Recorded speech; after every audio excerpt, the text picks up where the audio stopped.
Hello guys, how's it going? Are you okay?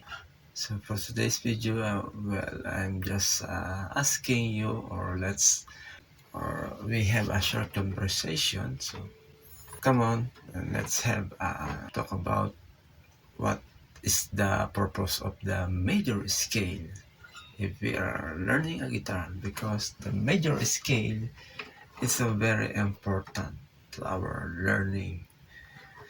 So because of that, we can create we can improvising solos because of guitar scale, creating a melody, and because of that we have another use of guitar scale. We can easily navigate or visualize fretboard. So like for example, the D major scale. So this is the D major scale.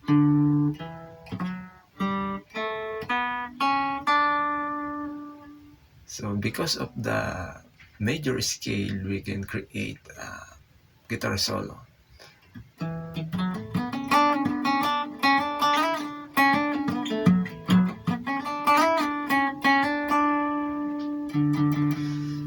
So this is the, for example, this is the octave or the root of the scale, or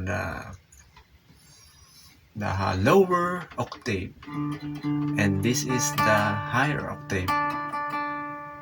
So that means 8 notes, a guitar scale with 8 notes. So that's why the major scale is important to apply if you are going to learn a guitar. But it's not necessarily. So that's why we should learn first the guitar chord like G, the bar chord.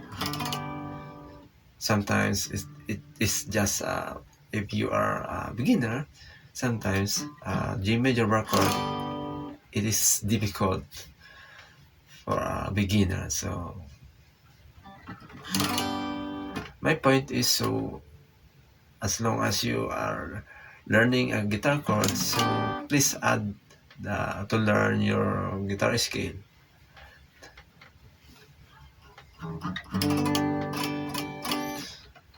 And I want to ask you, are you learn? So I think your answer is yes. So because even if it's so many point, my tutorial is so very hard, like the bar chord. Just enjoy your workout, your training, your practicing, and be happy. Okay, have a good day guys. Think positive. Okay.